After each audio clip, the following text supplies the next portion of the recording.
Oh, yeah. That's new. Yeah, I'll have to edit now. All right, we're here with Amelia and Rob from the Catenary Wires. How are you guys doing? Doing good, thank you. We're pretty good, thank you very much. The sun came out today for the first time in about 5 years.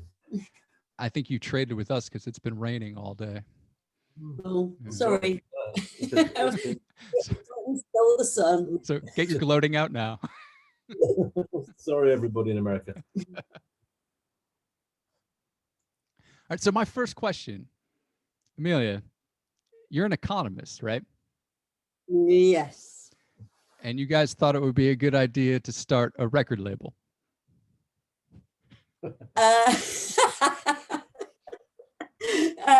Yes. Yeah, no, it's well, as an economist, I can tell you that there's a lot of things that matter to people other than just money. Therefore, Really, I wouldn't have thought an economist would have such a view. I'm a behavioral economist, and therefore I think about consumers, human behavior, and not just cash.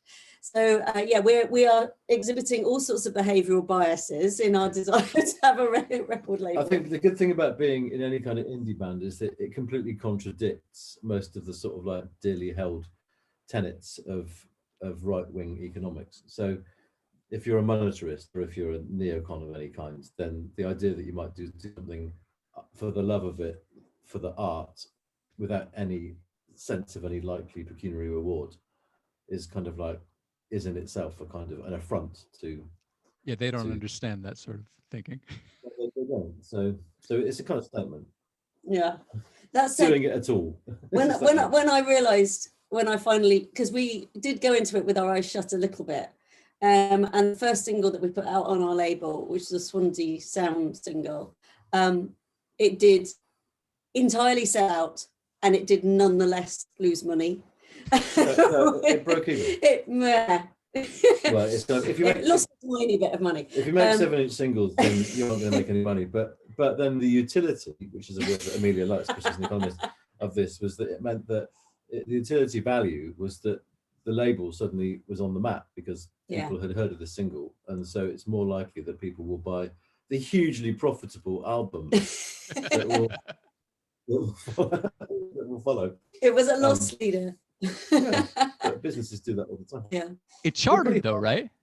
Yeah, well, it did, and obviously in this country, to chart with vinyl, actually we shouldn't I mean, it means that they all sold out very quickly, so everybody pre-ordered it, so it all went out on the same day, so it all registered at the same time. So we got to number 10 in the physical singles chart, which was quite a nice surprise. I mean, first time we've ever done it. Yeah, it was cool. It was great, and it was very nice seeing. I just was really pleased to see. I mean, it's clearly a song which is it was an anti-corporate, anti-Spotify, anti-Google song.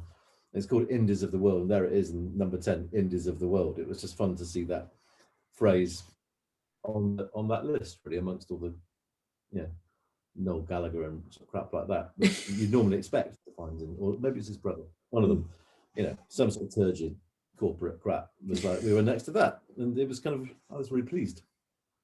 Yeah, it should be.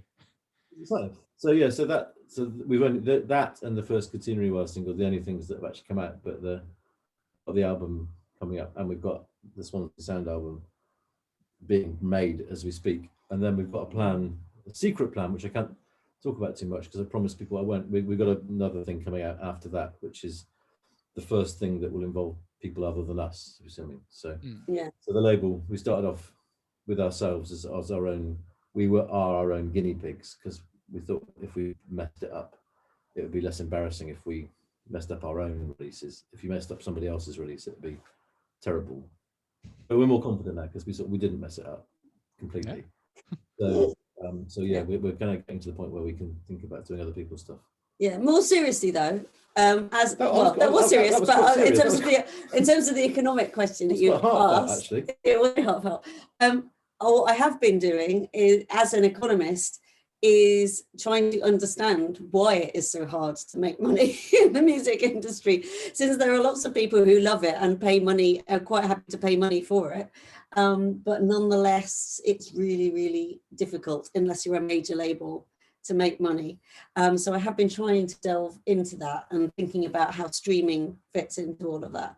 Yeah. So, it's a shocking state of affairs that, you know, getting music to people is a lot cheaper than it used to be because of, you know, to put something up digitally, there's no shop, there's no physical product, and yet most musicians are earning less. So what's happened is that the big labels, and there's 3 of them, have basically conspired with Spotify and the streamers to ensure that most of the revenue that's derived from streaming goes to them, not to musicians. I mean, it's a monstrous heist. Well, to be honest, the reason we don't make money out of it is not enough people listen on Spotify. But actually, you know, people that put out properly successful records also don't make any money out of it. Yeah. It is shocking. So, I mean, we have argued about it. So, because I suppose the way it falls down is Swansea Sound is my band, and Catenary Wires is sort of our band, but it's kind of Amelia's. So I get to be the dictator with Swansea Sound. So Swansea Sound hasn't been on Spotify at all. You can only get it physically or on Bandcamp. And as a result, probably has made more money than Catenary Wires will, because if you put it on Spotify, you might as well just sort of throw it at the street and ask people to, like, you know, pick it up if they feel like it. It's no way to run a railroad. Yeah. I have Spotify. I don't have my stuff on Spotify. I don't use it. It's a shame because it's the only way to really like share playlists with like a lot of people, but there's just something about it that really doesn't sit right with me. Yeah. Well, I mean, not something about it. It's very obvious what about it. No, and I don't blame people for using it. It's a bit like, you know, if you blame people for going to the supermarket rather than getting stuff organically from the old guy down the road who does organic boxes, it's like not always practical, you know. And people, the way those companies work, I mean, Spotify and Uber and all those big digital companies, is that they know that consumers want convenience, and once you've got them hooked on the convenience, you can shaft the producers, in this case musicians or taxi drivers or whoever's providing the service, because there's this huge chunk of consumers who think it's really great and convenient. And for those people to get into their heads that their convenience comes at the price of somebody else's welfare, it's quite a hard message to get across. Yeah. I've been thinking in music you can actually tell a pretty convincing story, I think, that if you do not allow the creators to gain any benefit from their creation, then in the end, except for lunatics like us who kind of carry on irrespective, because we've got day jobs and we can afford to, but the vast majority of people that create music are just not going to be able to, and in the longer term it won't be good for consumers, even if they think it's good, because there won't be all the music that they have currently. So I mean, in that respect, it's a very, very pure form of capitalism, which is that it will extract as much value from the thing as it can, even up to the point of killing the thing that it extracts the value from. Pop will eat itself. Pop will indeed. Yeah. So feels like karma. As usual, like socialists and liberals like us are saving capitalism by carrying on making new stuff and refusing to be part of the sausage machine that kills everything. So idiots like us carry on making nice, fresh new things, so that the creative sort of fountain isn't completely blocked up by their greed. It's I think it's true that, I mean, as an economist, you're a liberal in the business of saving capitalism from itself, aren't you? Aug's only asked one question so far. Should we go to the next one? It's a killer. We spend more time arguing about economics than we do about music. So, you know, I feel we could rant about this for a good hour, so we should move on.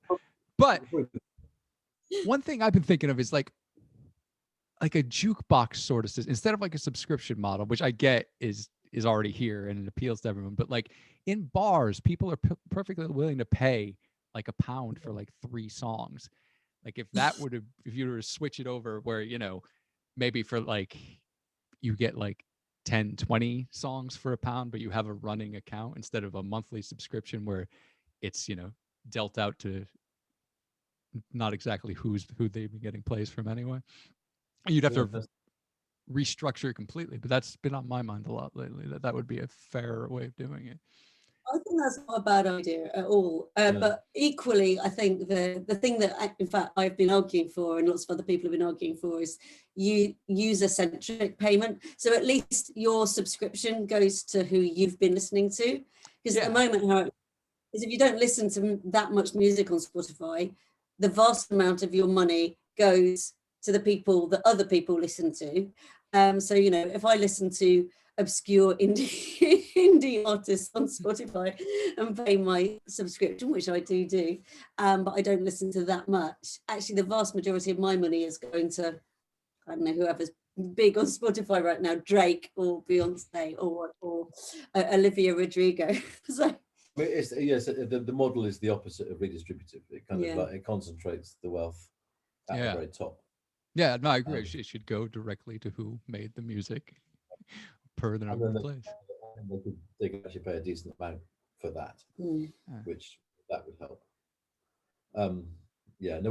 We've just the Swansea Sound were asked to do a Christmas single, so I've written a Christmas song called "Happy Christmas to Me," which is written from the perspective of Eck, who is the boss of Spotify, and also from the perspective of Jeff Bezos, and it's just about people who are really saying "Happy Christmas" to me as we give them, as we all merrily give them everything they want. So you just wrote a Christmas single in May? Yeah, nice. Yeah, because it's got to be ready to be pressed quite soon because it takes about years to get records pressed. This is the really strange thing. This is all Christmas singles you've ever heard basically get made in the spring or all summer. But then there's bands all around the world trying to feel Christmassy in the spring and summer. But then again, it's quite easy to feel angry in there. If you think about the people who run Spotify and Amazon, then you can feel pretty cross any time of the year. Not just at Christmas. No, hatred is not just for Christmas. Circling back to the record label, the name Skep Wax, where'd it come from? Yeah, well, so the where we live, which is in the middle of nowhere, as you know, there's a barn, an old barn that was kind of falling down, and us and our friend Darren, who lives in the village, did up the barn and turned it into a kind of rustic venue. So we've had music in there and all sorts of entertainments.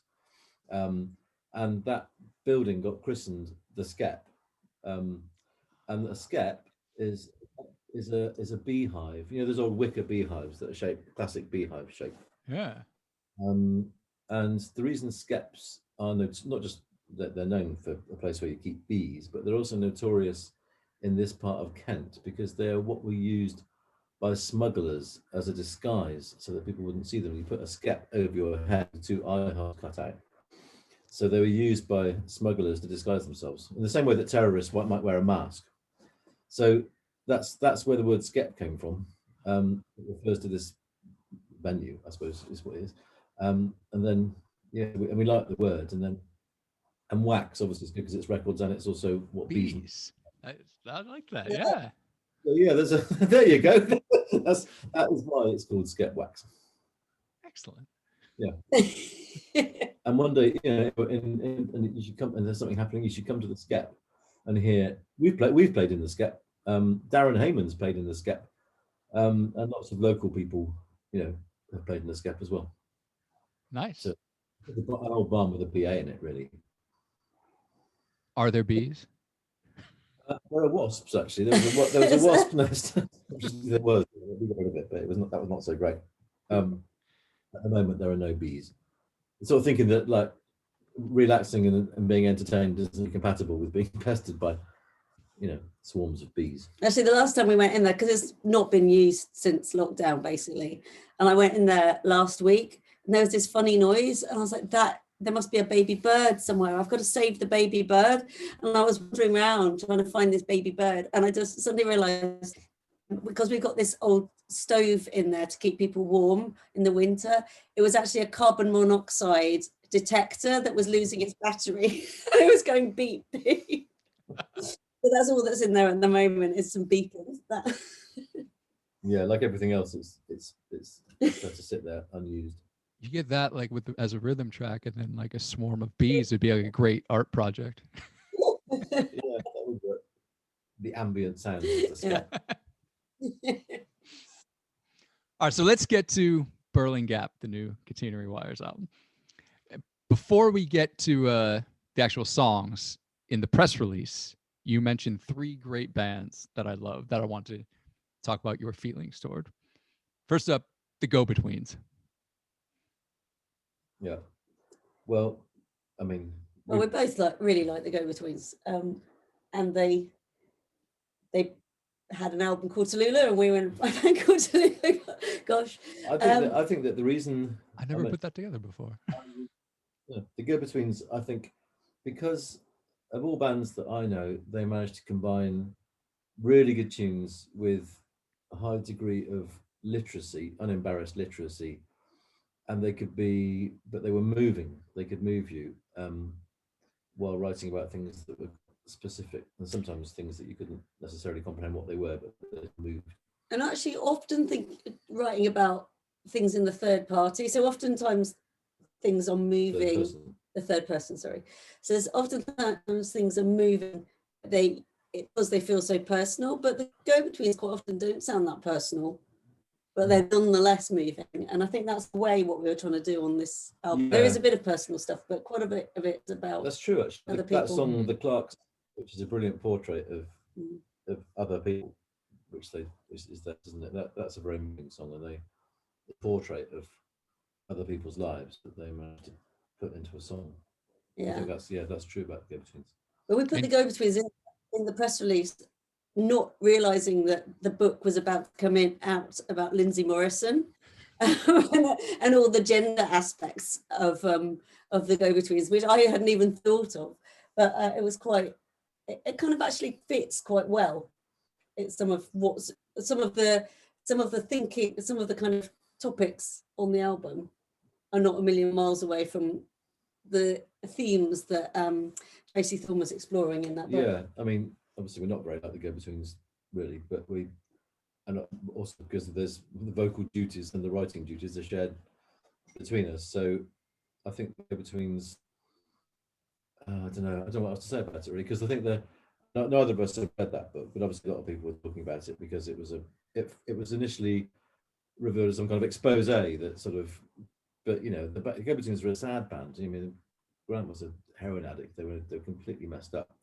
I mean, it doesn't excuse things that happened, but I don't know. I think it's kind of, we were in two minds about referring to anything in the press release, but we thought it was quite useful on this occasion because the songs did feel quite different from what we'd done before. And like Amy says, we were writing about something rather than just our own feelings. And so it was quite useful to have references to other bands that did that. So I think that's. And you mentioned the Kinks, the second band I want to talk about, which was a good touchstone. I mean, I personally love the Kinks, and I one of those bands I love more and more and more.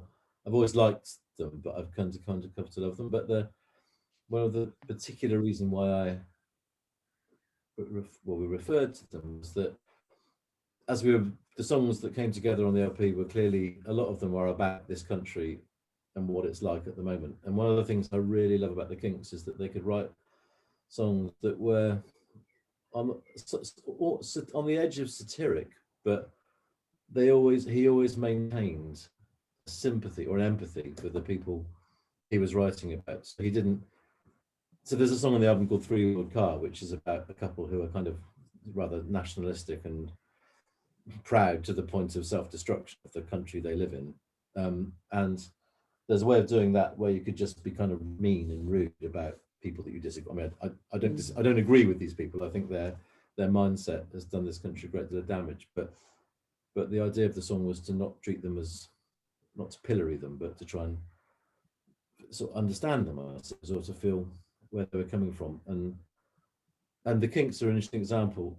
And I had a really interesting conversation with Andy, who produced the record, about this. So he was quite a big part of this, the thinking behind the album, because we were talking about the Kinks, and I was saying that we were agreeing they're an interesting band because the Kinks are liked by people like me who think they give a kind of emotive critique of the country that they lived in which we live in now.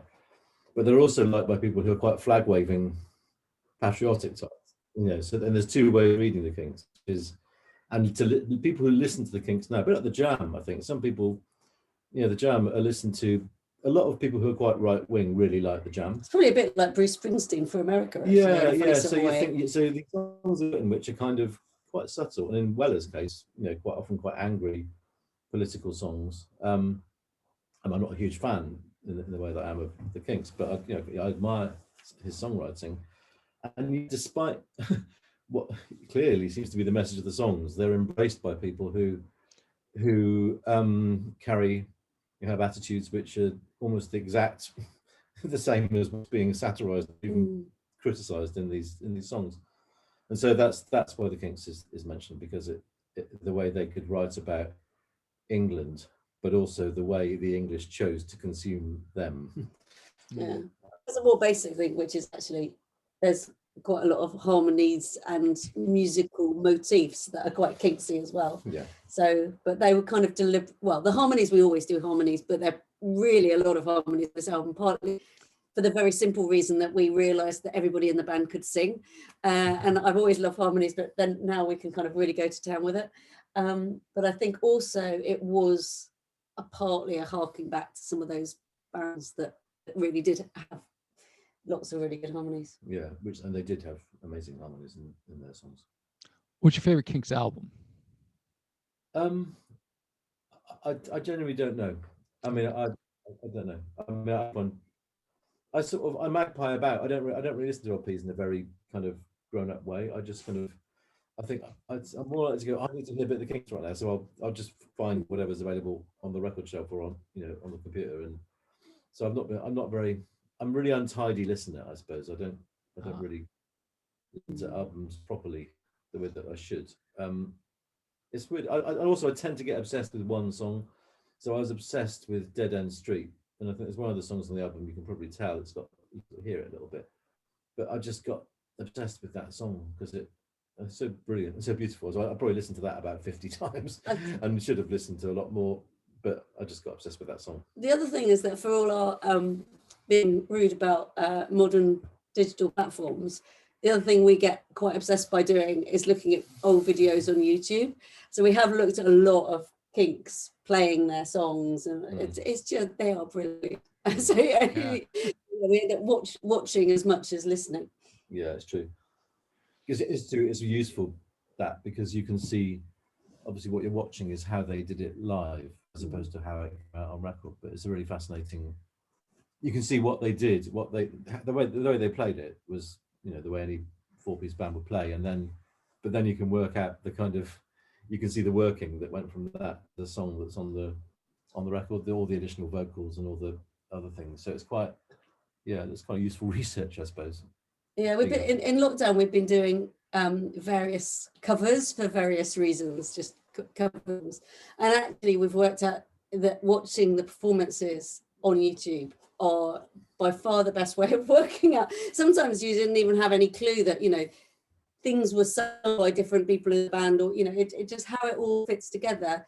Because when you record something, it creates this magical thing that just merges and is more than the sum of its parts, and you can't really decode it. But unless you have the kind of visual cues.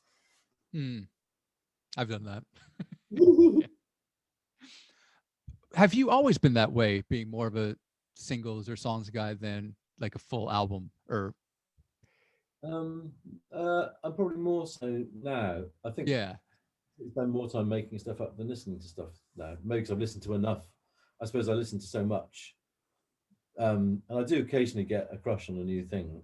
But no, I listen more. I'm more magpie like I used to be. So I would listen to, when I was younger, I'd listen to a whole Go-Betweens album or a whole Kinks album or a whole album by the Fall, and I'd listen to it, and I listen to it as an album again. I think maybe I'm probably in a way I'm the same as anybody else, which is that digital culture means that the album is less of is not so much anymore, because you can just pick and choose a song. But I probably did also like singles more than albums always. I mean, a perfect single is kind of, they're probably the records I cherish most that are in the shelf. That the perfect single is the thing that I get Yeah. cherish more actually. I sometimes magpie through albums to try and figure out which is the song, find a song on an album that no one else is going to know because it's great, but it wasn't a single. But but then that'll be the song I play off that album, as it were. So it doesn't mean that I play the whole album. I think I suppose we are pop rather than rock, aren't we? So singles is what we like. And when I was young, like when I was little, I remember albums were the things that sort of men with beards listened to. So and there was sort of, I remember this bloke who was a friend of my dad, who I quite liked, but he liked in his living room. I remember there was like lots of Steppenwolf albums, and like these kind of like and Yes albums. And I still say, I think albums for me are still a bit like that. It's like some dreadful, epic Tolkien-esque journey through somebody else's guitar solos. I think it really obviously not fair on albums. But I think it is also a problem with digital because now, and probably to do with music being too cheap and us, being able to have as much of it basically as we want. Because I remember the key thing was you would go buy an album, you'd save. Well, I would have saved up quite a long time to get an album. And then once you got it, you're going to listen to it because that would be a waste of money not to listen to the whole thing. It's just like with singles, you had to listen to the B-side at least as much as the A-side because you've got a new thing in your house. And I just don't think that I rarely feel like that anymore. Even if I buy an album, I might listen to the whole thing once. Yeah, I don't know. But then again, when we were making this album of ours, we did think really hard about which order. I mean, when we make our own album, we expect people to listen to it like we used to listen to albums, not like we now listen to albums. A bit naive, really, isn't it? But yeah, we all the thought processes we went through about the songs, which songs should be on the album and in what order they should come, and whether or not the album had an overriding theme is something that we spend ages thinking about. So hopefully somebody else. It's true. I was going to ask you about that.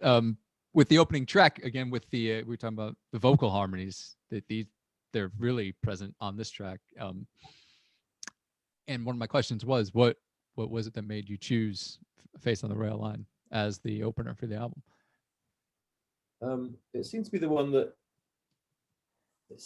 I think it's one of those songs when we first did it. So it's one of the ones that I made up. So it was just me and the guitar, and then very quickly when we first played it with Andy and Faye and Ian, they all started singing, so the harmonies were there really early on, and it's the most. I was really excited. It was such an amazing feeling because it was feel like the song was being played back to me, if you know what I mean. And we were doing our thing, but it was suddenly so much bigger than it had been as a result of their participation. I think that for me that's why, just because it was when we first played it with everybody, it was the one that suddenly came to life in a way that was probably more exciting, and whether that is conveyed in the actual recording, I don't really know. But Ed liked it, so the LP is on shelf life as well. And I know that Ed, who's pretty objective, sensible person, he was quite keen for it to be a single, and therefore it makes sense for it to be the first one on the album. He liked it. Yeah, it's quite a striking first thing. I think we were more excited about it than it possibly deserved because it's a bit more of a departure for us, I think, than some of the other songs on the album. So when it actually came out as good as it did, we were like, "Whoa, we made a song like that." Yeah, it's true. Actually, we did. It's true when we listened to it back, and there's a lot of credit to Andy who produced it. I mean, it's not an easy song to produce because there's so much going on, even though the song isn't that loud. I mean, all those voices and amazing keyboards weaving through. It was true when we first played it back properly to listen back to the mix. We did both go like, "Whoa!" Like, "Well, we did that." So we were a bit. I think we were a bit like that joke Pete used to make about like when a guitarist is doing a solo and he looks at his hands as if like in amazement at what his hands are doing. It's like I think we probably felt a bit like that. It's like, whoa, look what we did. So yeah, in a way, it's probably a foolish one because I think some people really, really like it, and then they might not like the rest of the album so much because it's not necessarily that representative of obviously on the album. On the other hand, one DJ in the UK, Mark Riley, he said that he actually didn't like it, So he wasn't quite sure that he was going to listen to the rest of the album. And we kind of basically begged him to listen to the rest of the album, which he really likes. So it's not, I think actually what's interesting about the album is there's quite a lot of slightly different styles. I mean, you can tell it's us and it's the same songwriters and same singers, same players, but the songwriting goes, and each song goes in a slightly different direction. And I think therefore there are songs, I would hope that people would like the whole album, but I think there are certainly songs that some people will like more than others, but it will be different ones for each person. I like that one a lot. It's definitely the most country-ish feel on the record. Yeah, it just, I mean, it kind of, it sounds like it's in a different genre to other things that we've done. And I think it's partly, and a lot of it's to do with the vocals and allowing all the harmonies to be so strong, but also the other thing that the band did, so the rhythm behind it was something that Andy and Ian worked in underneath that sort of scratchy guitar. And I wasn't quite expecting it the way they went with it. It's I don't know how to describe the rhythm of it. It's quite unusual. But again, when that first happened, I was like, whoa, it's like getting on a ride and going off somewhere that you weren't necessarily expecting to go, but it's definitely puts it into a different space. It made it feel very different. I think the other thing I like about it is it really feels to me like driving on the open road, like with American old oldies radio on, and a kind of almost possibly an open top car or something, but just like on the road. But what actually the lyrics are about is quite claustrophobic, someone on train kind of cutting in and out of connection, and you kind of looking at looking at a little icon going down the train on an app on your phone. So it's just kind of, it's quite digital, it's quite claustrophobic, almost the opposite of this kind of, it's got travel in it of a sort, but it's really different to that wide open road, and I kind of like that odd juxtaposition. Yeah, that's right. And also because the lyrics are kind of a very modern paranoia. I mean, you couldn't write a song about anxiety about where somebody is via an app until about 2 years ago, but the music sounds like it comes from a different period altogether. I quite like that. Yeah, that sort of the incongruous sort of combination. So that's one of the reasons I like it. I can't imagine anybody dancing to it. You'd struggle. It's not the most dancing albums. No, that's true. There's maybe one or two you can just about dance to. You could stagger around a bit, either in alcoholic haze or maybe, which is like 90% of dancing. Well, it's true. We're not dancing because we've been to various lockdown discos. In fact, we helped put one on for our 80s thing, and it's people who do discos. Then you click on the Zoom link to look at all the people dancing, and it's just loads of people sat in a chair maybe doing that a bit.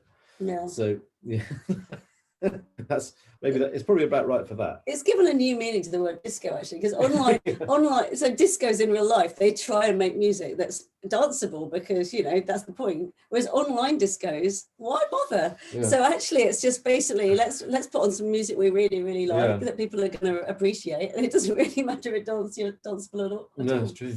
I was going to ask you, along with the press material, you also sent out a brief historical and etymological guide with notes on pronunciation, which is something I think all bands should do. It's a good idea. And referring to the Birling Gap's chalk cliffs, you say, many of England's insecurities and neuroses are apparent here. And I was thinking one might say the same thing of an indie disco. That's probably a fair comment. Yeah, I find discos sort of quite anxious even now. I mean, I find the online ones not anxious at all, because then you can go make a cup of tea or just turn it off for a bit, and also you can chat with people on online ones because you can do chat. I'd much rather chat with people than dance with them, because when I don't dance very much, but I never know where to look, because if you're dancing like with your girlfriend, do you look at her? Is that weird? I mean, it reaches creepy quite soon, doesn't it? Because if you stare into each other's eyes while you're dancing, that's kind of a bit weird. If you don't look at them at all, that's also a bit rude. So I've got. This is not an issue I've ever worried about. I have. Do you know what I mean? I totally know what you mean. And then when you've given up on the dancing because you don't know where to look and you feel a bit tired, and then you can't talk to anybody because it's too loud. So I don't miss discos at all. So I quite like online discos, partly because I'm usually jiggling around in the background, but I actually don't really like the talking because I'm always, I don't know, I'm always worried that Rob's really good at it. Basically, he's very good at little one-liner quips. I'm not. I write something and then oh, was that funny? No, that wasn't funny. And then I rewrite about 8 times and then the conversation has moved on. So I'm not like that in normal communication. I'm not like that. Some people are. So some people are the kind of people that have to think so hard about what they're going to say and then the conversation has moved on. I'm not like that in normal life, but I am like that in online discos. And in fact, anything where you're typing fast in a conversation, my brain doesn't work fast enough. Well, I mean, I think that your point about the neurosis associated with discos, I think we've just shown that to be true. I quite like them. I go into How Does It Feel, which has got loads of people we know there. It's quite friendly. They always play good music, but I still feel a little bit shifty after a bit because I don't know what to do with myself really. And sometimes you start dancing to a song, you think, I don't actually like this song. And then you can't stop because it's really rude to sort of like just go, oh, this is shit. You know what? This is not a good song. Yeah, you sort of... There is that. I actually quite enjoy that about discos. There is always that moment where you go, you always, there's the moment where a new song comes in and you're trying to work out what it is, and then you think you recognize it and you think, yeah, and then start dancing, and then you go, oh no, this is not song I really hate, and then you're not sure what to do. But then, but then do you worry that you seem to have endorsed the song that is rubbish? Yeah. More neurosis. The fact is, you're quite good at dancing, and I'm rubbish. That's the main thing. Like, you like dancing, and I'm not good at dancing, but I do like it. Well, you're quite good. Better than me. That's not very difficult. I'm a terrible dancer, really bad dancer. But despite all this, one can find love in indie disco, as Mirrorball shows. Yeah, that was based on when on my birthday a few years ago. My sister just told me she was going to take me out for a great night out. It was all a bit of a joke, and it turns out there was an 80s disco about 20 yards away that she was taking me to. That was it was a really funny experience because we both went, and my sister and her partner went. And it was all hilarious because it's a really cheesy 80s disco, and so we went there, and there's pictures of like Kylie on the poster and stuff, and we went there and sat there and watched for a bit, and it was so depressing that we just left. But then we went to the pub and had some drinks, and then went back, and of course now it became fun. But it was kind of hellish and brilliant at the same time because it was all the music you hated from the 80s, like played really loud, with the occasional song like Ghost Town coming through that you go, this is the one I loved. And it reminds you of those days when you didn't really have any ability to edit what you heard because what the radio played or what the DJ played was what you got. But the other thing that was really striking about it was that the 80s disco obviously attracted a lot of people who were divorcees who'd been to discos when they were young, and now they're back on the market again. And in a way, the kind of the behavior was really quite similar to what it had been like when you first heard those songs. So there's blokes lurking at the bar, clearly checking out anybody that they fancied, and women dancing handbags on the floor and dancing with each other mainly for sort of for protection, because I think discos are quite, I don't know, they're sort of, I don't know, I'm not a woman, but you can sense there's a predatoriness about them. So the blokes line up around the edge to watch the women dancing, and there's something grim about it. But it's interesting because actually it is a bit of a singles. It is a bit of a singles thing, and you go there to get a partner to some extent. Yeah. But then when you get there, you kind of back out of that idea, and you go into single sex kind of groups. And I don't want it, which actually, when you were a teenager, made total sense. But by the time you're in your 50s, it's a bit odd. But there was also, there's living in the same town as a couple we knew who did meet like that, who then they both had been married and got divorced and were not really sure they'd ever meet anybody else, but then they did meet, and they had a really lovely time. And I found it really poignant, nice that they managed to kickstart a relationship in their middle age, just as anxious and just as nerve-wracking as it was, probably even more so than when they were teenagers. And the soundtrack to that would have been these old songs. And so I think that I was trying to find balance between the visceral loathing for songs that you still think are terrible with the kind of feeling of warmth you feel towards people who are there, who really want to meet someone, and quite often don't, but sometimes do. You know, there's a sort of, and then suddenly it's all right, and the absolutely terrible song that was playing becomes the soundtrack to the start of a new relationship, and then it's a great song. Yeah. So I think the other thing that I find interesting about 80s discos is the fact, I mean, it's such an obvious fact, but I've only realized it quite so extremely recently, which is how many people only really like the music that continue to like for the rest of their life, the music that they liked kind of in their late teenage or early 20s. And they never kind of move on, but they're passionate about that.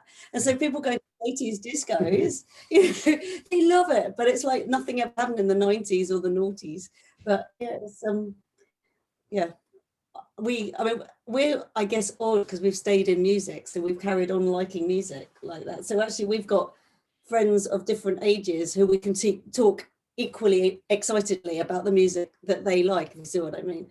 But they can't talk to each other very well because they're different ages, and they either like stuff that was from the 80s or they like stuff from the 90s. I still struggle to talk to people about rave music. Oh yeah, that's the bit we didn't do very well. We clocked out for that. Yeah. Yeah. I wouldn't know what to say. Yeah.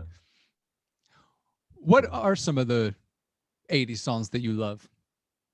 Well, I can tell you one that I found I really loved, because we curated, if that's the right word, that disco, online disco for How Does It Feel, which was our 80s disco. And the song that I love most, that it wasn't one of my suggestions, we got lots of other people to suggest songs as well, and was Homo Sapien by Pete Shelley.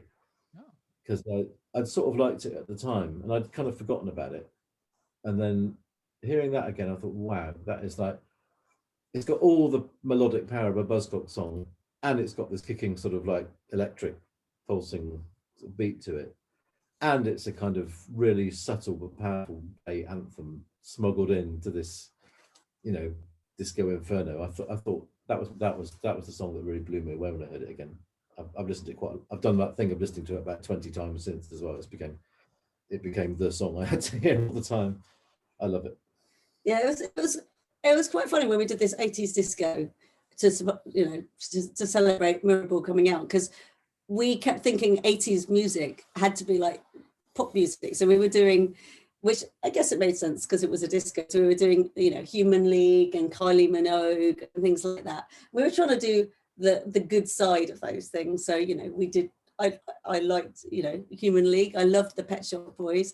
But actually we suddenly realized that, of course, we were of an age in the 80s and there was an indie scene. And then while all those bands were in the charts, what we were actually listening to was Orange Juice and Aztec Camera and the Pastels and the Jesus and Mary Chain. And actually we've reinvented this 80s for ourselves that wasn't actually our lived experience, because our lived experience was an indie one. I think my favorite song, like, as we ended up starting off with the kind of the hits, the sort of Kylie and the stuff. And then by the end, I think my favorite one towards the latter stages was Sleepy Town by the Blue Orchids. And I loved Sleepy Town by the Blue Orchids, and probably not that many other people necessarily will have heard it, but it sounded great. It was like, it deserved to be there, and you could adapt to it. It was a really weird disco because we decided to start out like a proper old style 80s disco. So it was, you know, the really mainstream stuff. And then we got more and more obscure. So by the end, we were doing stuff that, you know, seriously no one had ever heard of. And one of the people, I mean, I think it went down pretty well, but someone did say, this is like the reverse of a normal disco. Normally you get all the obscure things out at the start and you do the big power hits later. Yeah, it seemed to work. Do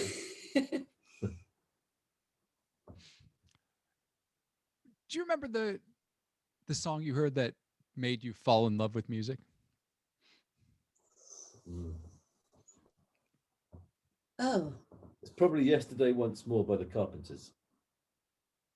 Really? Because my dad had that record, and I know in my house when I was a little kid, so most of my time, my dad would play jazz record, Django Reinhardt, which I also really love. But when friends came round, they would put on, I guess, sort of the way people did, the more easy listening kind of stuff.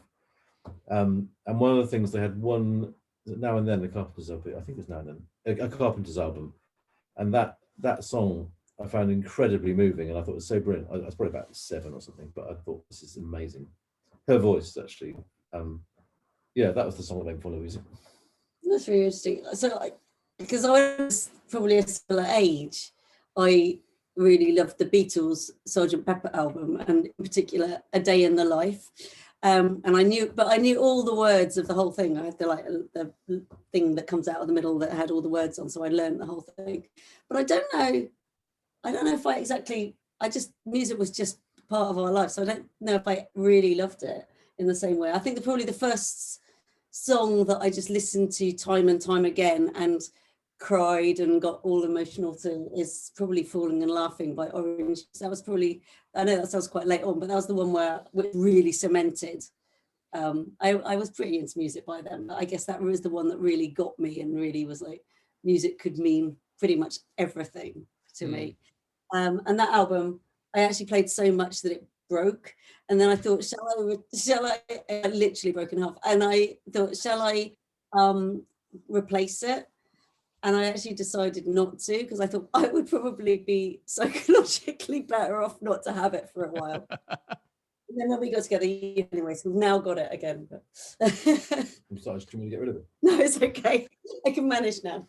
It's weird that there's songs like that. I have a list of like 6 or 7 that I know I shouldn't put on because it'll be just too intense an experience. It's really weird. Yeah. And like, I've tried to revisit them and to overcome that because they're usually great songs, but it's like it's a place I don't want to go, you know? Yeah. I can listen to the Carpenters now without. Yeah, but I can manage the but Carpenters. obviously the tragedy of it keeps on giving, because I love that song, and then when you're older, you find out about the tragedy of her life, and then the song seems even more.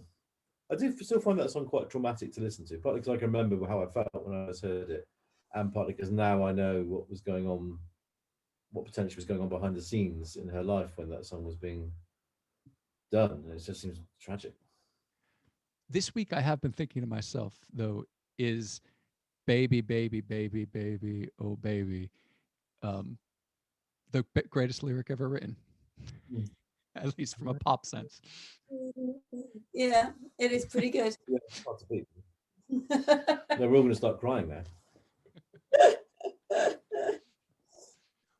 Was there a song or album you heard that made you realize that you wanted to do music as part of your life? Like this was it from now on? I think for me, it was probably, although I didn't know if I would be able to do it at that point, but it was probably the Altered Images album. It was a really big Altered Images, the first one. I was a really big Altered Images fan. And I just loved that album, but it was the first album where I kind of could vaguely see how they'd done it. I mean, I couldn't really see how they'd done it. And I think it probably took going and seeing bands like the Pastels to kind of go, hey, yeah, I think I actually could do that. I really can see how they're doing that. Yeah. But with Altered Images, I guess I just saw Claire Grogan. I went to see them a lot on live as well. And I saw her on stage, and while she was the goddess to me, I wanted to be her, and I kind of thought if I somehow did something, then maybe I could be her. So she was probably, yeah, my style guide, what I wanted to be. I think the LP that I remember hearing is probably the first Joy Division album, actually. So when I got Unknown Pleasures, because I think me and my friend Tim were teenagers, decided to form a band, and I had a bass. And it's similar, actually, because on that record you can hear exactly what the bass is doing, exactly what it's all very lucid, and the bass lines are quite easy. So I'm sure like 100,000 people I was going dum dum dum dum dum dum dum dum dum dum dum dum dum dum dum dum dum dum dum, yeah, and playing the 2-note, 3-note bass line from Transmission a lot. And so yeah, and that because obviously it's an amazing record, and it sort of transcends its simplicity because the songs are so great, but at the same time you could easily work out what they were doing if you picked out the guitar part and the bass part. The kit of parts was really pretty obvious. So yeah, that made it was quite accessible in that respect, because it was intense and brooding and powerful, and yet you could see how they did it because the production was clear.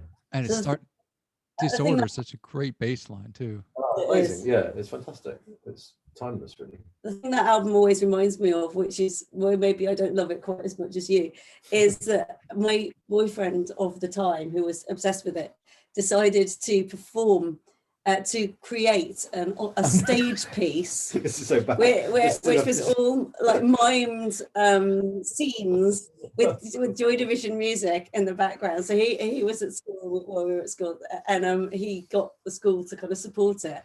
And so I was like a pregnant lady walking around, and I was on a tube train, and we were all moving around. And like, I was rubbish at acting, but you didn't really need to act for this. It was just kind of daft. And he filmed it. And he was sure it was going to get on TV. We were like, oh, we're going to get on TV with our thing. And I actually haven't seen a film of it. I think there might be a film around, and I'm sure it is absolutely excruciating. But I cannot hear the album without remembering. I don't know if I can hear it again now without thinking about that. He ruined it for me. Yeah. It might be great. It might. Have to check on YouTube. Yeah, I actually have. He hasn't, but I am in contact with him. I might ask him if he's got a copy. So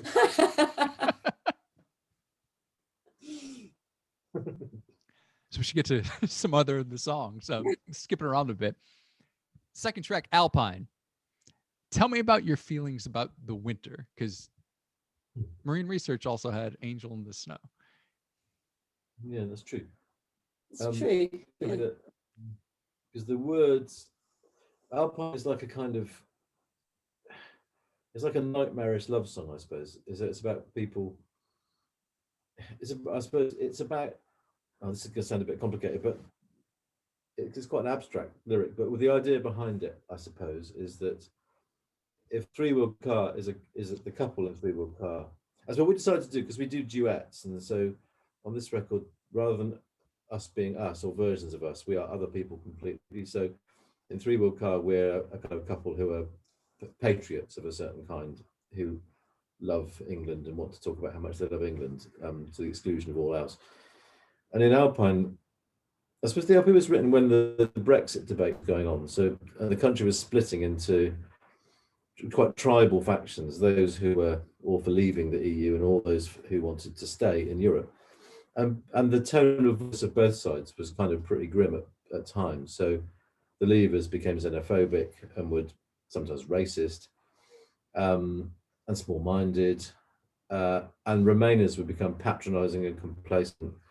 The most vocal ones tended to be middle-class people who'd done quite well out of globalisation and probably had a Romanian cleaner. You know, there was a really nasty tone to both. And so the couple in Alpine are two people who I imagine really loved going on skiing holidays. Yeah, because they loved being able to go to Europe, and they could afford to go to Europe and have skiing holidays.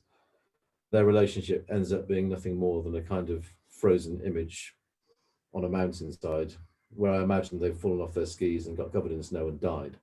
So it's about a timeless moment for people who want to move on and who are too complacent about their own relationship to see what might be flawed about it. And Rob wrote the words to Alpine. I wrote the words to Angel in the Snow, but I can't remember what they're about at all. So completely opposite. Yours they were from a poem. Angel in the Snow, were they? I thought you nicked them from a poem. Maybe not. Not that one, I don't think. That was Parallel Horizontal. Oh, sorry, yeah, a long time ago. So it's just, you make snow angels. I think it was romantic. One usually were. I think that I think because snow. I think we were watching. I think we've been watching.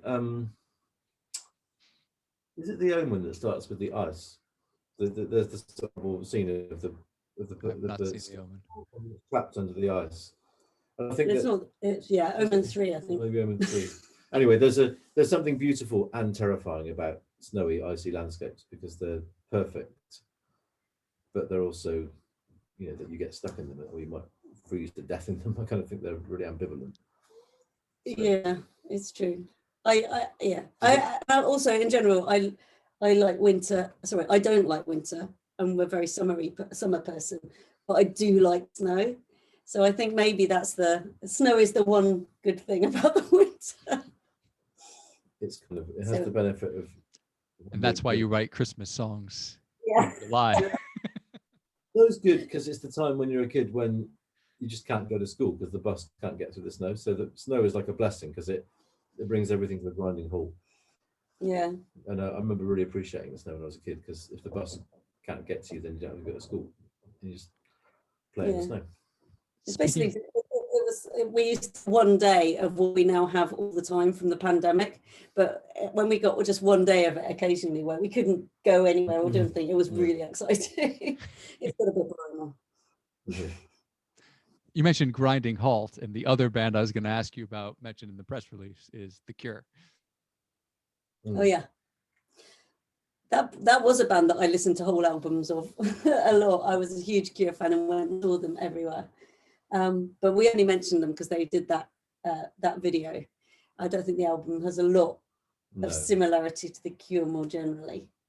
No, because they were attracted to Birling Gap or to Beachy Head, which is the cliff, which is those steep chalk cliffs. It's a sort of that terrifying sort of vertiginous image when you look. You think it's one of those places when you walk there, you think you're going to fall over even if you don't. It's sort of you're being drawn to the gap to jump over, to fall in, and they use that in their videos. Although we've now found out that they are fakers. They did it in a studio. Because they did it in a studio. So Tim Pope went and did all the filming of Beachy Head and Birling Gap, and then he went and just filmed them in Elm Street Studios or something. So they never went. If you look at the video, they were in a very big hair at that point. If there had been a gust of wind from the north, they'd have been gone. I reckon for health and safety reasons, they had to do it in the studio with hair like sails. I was a huge Cure fan, well before actually. Or maybe the Cure should have been my answer earlier instead of Orange Juice, because they were the band that I went with. Me, my best friend Vicky, we just travelled all around to see them, and that was probably the first band that we properly travelled all over the place, including because we were so young and we didn't really have the ability to get around. We had to force my parents to drive us around. So my parents saw the Cure lots of times as well. They must have it. I think the Cure, remember being, I loved them when I was that age, and I loved the first album, and the band I've gone off most rapidly. So I loved 17 Seconds, and then the next LP they did was like gothic rubbish. It was just that's what I liked. It was so crap. They went from being bands to I hated most when I was about 17. And then they made the most amazing singles after that. They did just some good singles, it's true. I think the conversation I've had most in my life, I spent countless hours over countless years at countless parties debating what's the best Cure album. Well, the answer is probably the first one. That is highly contested from many people I've spoken with. Yeah, I had a kind of like, I had a loathing of all things goth from a very early age. So once they went off down that road, I hated it. All the bands I loved sort of started doing that. Like Killing Joke, the first Killing Joke LP is one of the best records ever made. And then they start wearing sort of Harlequin outfits and getting all sort of goth clowny, and it's terrible. That was another great band that turned into kind of like vaudeville crap. It was such a shame. But it's funny those are my feelings about it. For me, the Cure, and maybe this shows just where I was in my life, but I know the first three albums really well, and probably I know Faith the absolute best because I was just the right age, and that's what the tour we went and saw them loads, and so I just knew it. I just remember lying on my back in my bed, feeling depressed and listening to Faith. That's kind of my teenage formative experience. You deserve to be depressed. But actually, mostly what I listen to by the Cure now is their singles that came after that I absolutely love. But I actually don't even know what album they're from because I've only listened to the singles. I have the singles, but I don't know what album they're on. It was a huge run of singles after that because they got pop again after Faith. Yeah, they did. I kind of like them again, but I didn't buy any more albums. So I was too scared in case there might be like one pop song and then like sort of 50 goth songs. So I didn't risk an album. I've not heard all their albums at all. I've got letters from, I think I've got 2 letters from Robert Smith upstairs that I ought to do something with at some point, because they were brilliant. I don't know, we'll just put them online, people would be interested. They were brilliant. You could write them letters and they would write really quite detailed letters back, and as you know, as a teenager, that was just amazing. So I would write and asking them about Camus and other highly pretentious things, and they would respond. I would love to hear Robert Smith's thoughts on Camus in his letter to you. Next podcast. I've never seen that. I'll dig them out. Yeah, sure. Wow. Amazing what you find.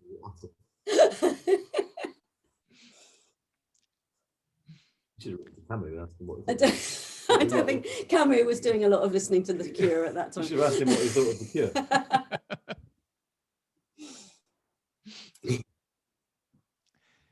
So the song Canterbury Lanes, I really like it. Really nice song, but it really continues to confuse the issue that Catenary Wires I read as Canterbury Wives. Was that on purpose? No, it wasn't. I'm very sorry. We had someone else. There was another journalist actually wrote to Amelia today to confess that he's written about us before, and he thought that we were the Canterbury Wires all this time, and he finally realised that we weren't. And he's written really nice things about us. So it's clearly it's a stupid name for a band. I mean, clearly it's not pronounceable. It's pronounced differently in America and England, and nobody knows what it is. But I mean, now that you're sending out etymological guides with pronunciation notes. Might as well make the most of it. Make some jokes at our own expense. It's a stupid name. So yeah, Canterbury Lanes, because we live quite near Canterbury. I mean, it's one of the nearest big towns, and the song was about. I got another magpie thing. I got interested in the Canterbury scene. So there were a set of bands in the early 70s that were doing somewhere between folk and prog. And Caravan. Robert White, Caravan was probably the most famous band to come out of it, but Robert White was part of it, who I've always really loved, and obviously he did lots of other things since, and so they're quite a set of very talented, quite muso-y individuals. I mean, they played a form of modern jazz, really. It's never been the kind of music I liked, but there was something.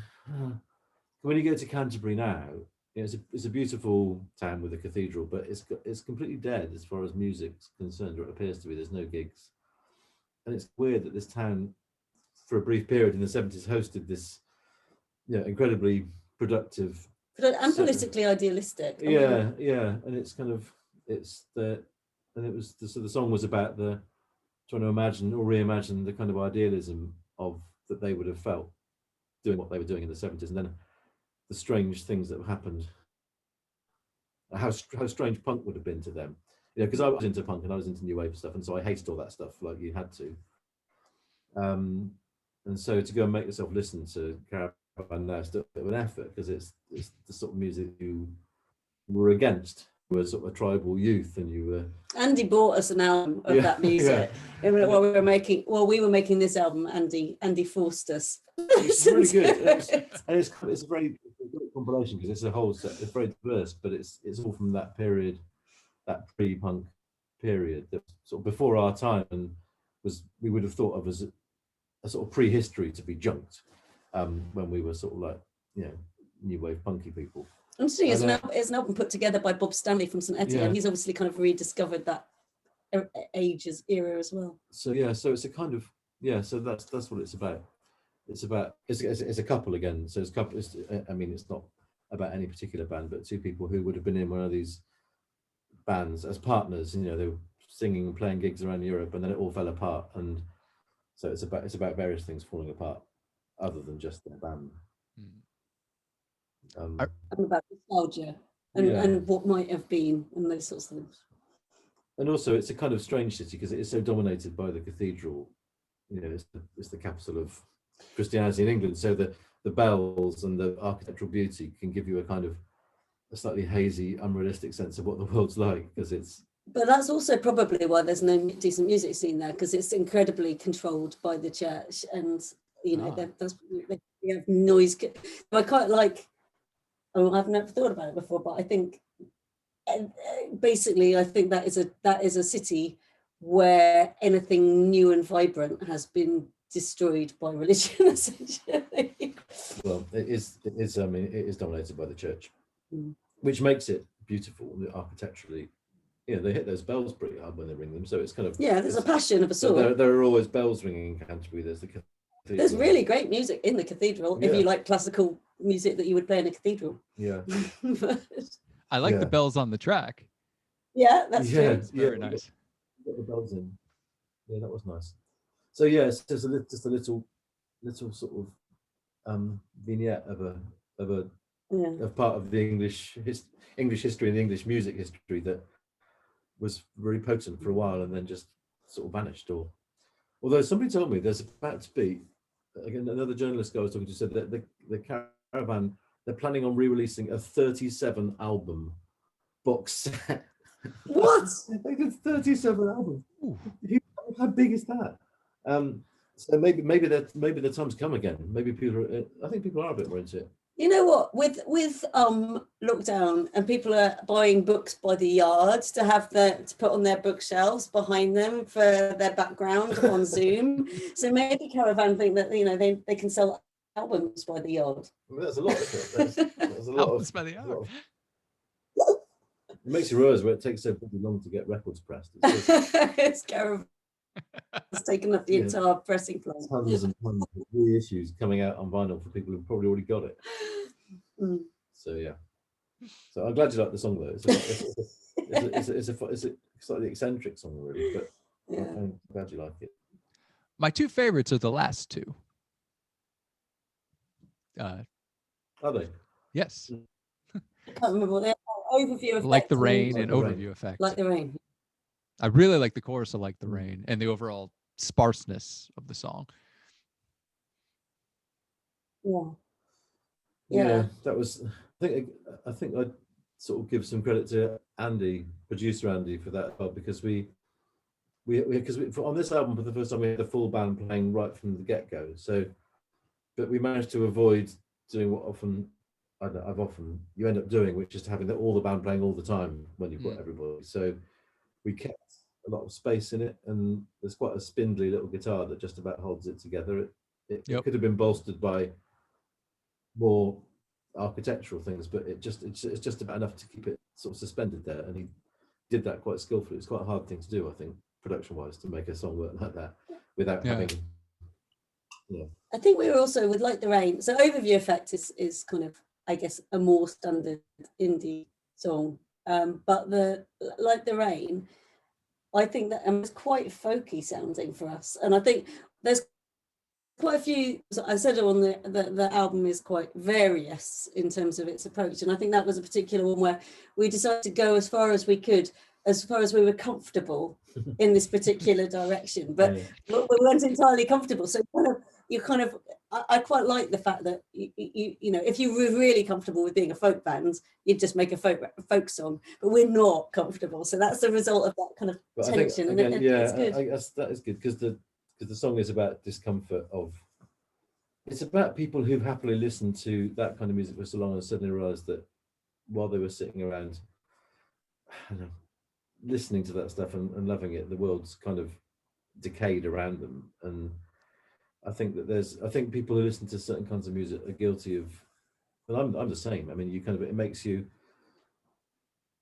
feel the world's okay when the world isn't. And there's one particular in that song, which was because we were looking at famous duettists, just to see how they do things, and we were looking at Nancy and Lee, and that the video for Some Velvet Morning is that crazy video of him riding on his horse, and her I don't know, looking sexy and some flowers. I think she might be on the horse. Well, he's on the horse because he's this mustachioed guy coming on the horse, and so the lines about, I can't remember what the lines are about, sort of Californian days. It's like it's looking back at a video of a time when the West, I mean, it happens to be California, can present itself as this kind of romantic idyll, and California in particular, and now being a place where, you know, drought and fire threatens, and so your perception of a place hasn't quite caught up with the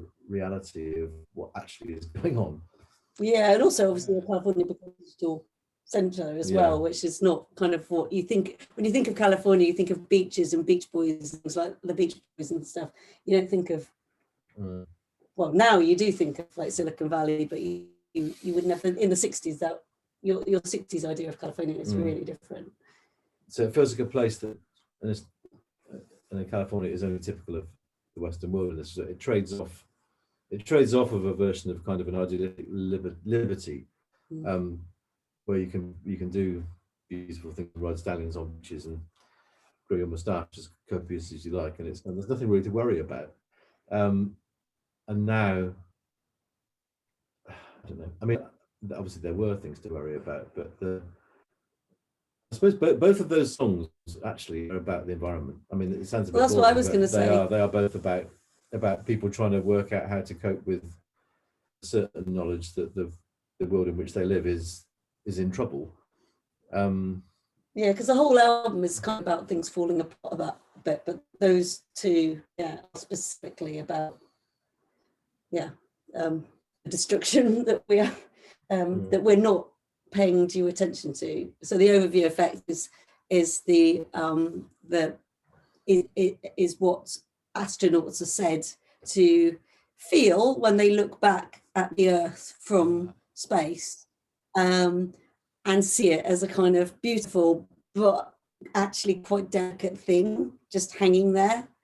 And so I heard the term and I thought that was really interesting. And that apparently one of the things that I ended up thinking about is, you know, the fact that it could so easily just destroy itself, which is a very significant risk. So So I suppose they are. I mean, we're clearly not. I mean, not sort of messagey kind of band, and it's kind of. I suppose both the songs are trying to work out how to feel something about that, rather than. I mean, we get told a lot of it. We get a lot of information, and we all know that, you know, we're in danger of overheating the planet, and it could be immensely destructive, which is a cold, awful, hard fact. But then I suppose both those songs are trying to work out, trying to dramatize how people might feel about that. So they're not about what they should do next. They're just about how emotionally out of sync we are with the reality we live in, and how we take refuge in things aren't much use anymore, but they give us a kind of sort of comfort. Yeah. If that makes sense. Yeah. How do you guys feel about California? Because it's very different from England where you are. A really great time because we played gigs in LA and San Francisco and Sacramento, and I loved it. I loved it because I've been there for 2 reasons. Because I mean, in my day job, when I was making TV, I had to go to California sometimes to meet people, you know, to talk about programs, and I'm very, very glad that I'd been to LA before then and played gigs in the underground part of LA where the players hang out. So if you just went to LA for work, as a media person, you wouldn't think much of it. You'd think, oh God, this is an awful place. But I was really glad that I've been there beforehand to play. So you'd met people went to get it was but a very particular place, isn't it? It's different to anywhere I've ever been. Well, we haven't been to California. We've been to California since our kids were born, which was it's a long time ago. 20 years, so and it's obviously massively changed. So I used to. I actually never liked LA terribly much, I have to admit, but I did really, really love San Francisco. And I've been there lots of times. My old boy Pete lives in San Francisco, so we used to quite often just the two of us and see him, even apart from going there as a band. And I went there with work one time. So and I used to just go wander around. It. And Berkeley as well, I really, really love, or Berkeley, I really, really love, and Sacramento. All these places, but they're probably all completely different now. It's been a long time. hopefully we'll come back. I mean, we have talked about at the moment. It seems crazy about talking about going anywhere, but the idea of maybe next year going and playing would be a fun thing. It might be possible. Yeah. So I don't. But I kind of like Amy says, it's a lot longer ago than I realised that we're actually there. So my memories, they're memories rather than impressions. If you know what I mean. Liked it. I mean, I just had a lot of fun and met some really fantastic people. There was Marine Research played at that club in LA where Miss Vaginal Davis was the host. It was an amazing sort of trans woman, quite tall black woman, who was the DJ. I can't remember what the club was called, but she was a real Anglophile. She was really into indie music, and she was really into English literature. So, and I studied English literature. So I remember having these really weird conversations with this really imposing, very funny black trans woman about Thomas Hardy after the soundtrack. It was, and that's my best memory of LA, because that was like, this is the kind of level of like craziness that you'd never get in this country. She's checked out on the on Hot Topic by Latigra. She's one of the people that they mentioned at the end. Okay. But she was hilarious to play with, because she was basically just the compere of this gig. And she was bigger than the gig. She was bigger than the gig. I mean, I think people came to the gig just because she was the host. But she also, basically, she had her mic went to the monitors during the gig, so the audience couldn't hear what she was saying. And she basically made lascivious comments about the band, particularly DJ. Oh yeah, because DJ, John was our drummer at the time. There was in between a song, there was some silence, and out of the monitor came, "John, take your shirt off." I'm not sure how right on this was, but it was hilarious. It was, it was properly funny. So that's my best memory of LA. That was very funny. Because you sort of like, it was kind of brilliant, because in Britain there would be clubs where there are sort of trans people. This was a long time ago, this was sort of, God knows, 25 years ago. So, but where those people would not be where the indie bands would be.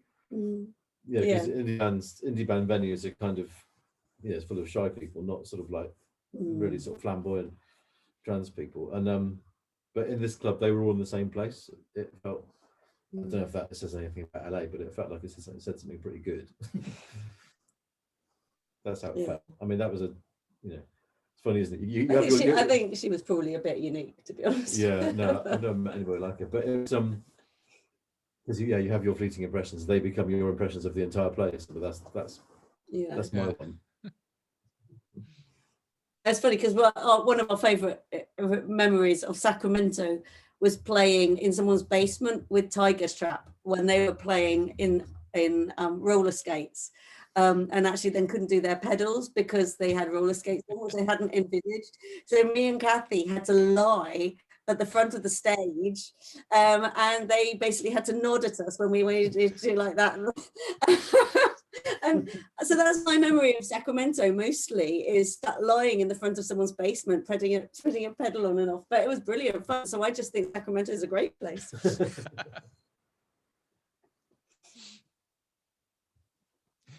So what's coming up for you guys? Well, I mean, we've got a few gigs booked for Catenary Wires to play, and they will be with Pete Adder, who's the guy in the Loft, who we've become quite good friends with, and also with Steve, who brought us a cup of tea earlier. With him, we play in European Sun. So the LP that we did with him last year came out a while ago, but we're going to play. So that'll be on the bill as well. And then we've got the Swansea Sound album is now at the factory being made, so that'll come out hopefully in November. Depending on Caravan. Yeah, I mean, if there's a 37 LP Caravan, then it'll probably come out in 2030. But I've used up the world's vinyl resources. But so that should be out in November. And then it's funny with Swansea Sound, because obviously we still haven't met each other as a band. So we did think it suddenly occurred to us that we might be able to play live, because the band obviously has existed purely without having met. And it was kind of I think we were all a bit alarmed about the idea of having to actually meet and play, but we will play. somehow or another. So that's good. So that's all in hand. And next we're going to record a few more songs with Steve, European Sun, and we'll start making up the next lot of Catenary Wires songs. There's a couple that are kind of we've been sort of we seem to switch. So we were big into Swansea Sound where we're getting that LP done, but it is now done. So I imagine we'll do some of Steve's songs and then do some more Catenary Wires songs. And hope to meet up with the band this summer because we're not going to see them either. But they should all be able to come here like next month. And so, I mean, it's very exciting to see them because I think the thing about the Catenary Wires is that we've really been lucky because the three of them, Andy, Faye, and Ian, are pretty incredible musicians. So, like we were saying about Facing the Rail Line, you put the song in front of them, and then 20 minutes later, there's a 4-part harmony and an incredible rhythm happening. Yeah, almost before you've had a chance to get to the end of the song, and so it's kind of exciting to be able to play with them again and see where that goes. Yeah, so that's what's going on. And then with the label, like I say, we've got something in the works that isn't just about us, as it were, and so we'll see where that goes and whether we want to expand make more of the label than just our own records. It's good fun. I mean, it's a lot of work, but I don't know. There's something quite nice about. I think we both felt during the pandemic that we've reached the point where we can record everything. Obviously, we make it all up. We can record it. We can make videos, cheap videos. We can do everything, and so it felt like doing the label as well. You may as well do all of it. Yeah. Lynn is very good at sort of getting the word out to people.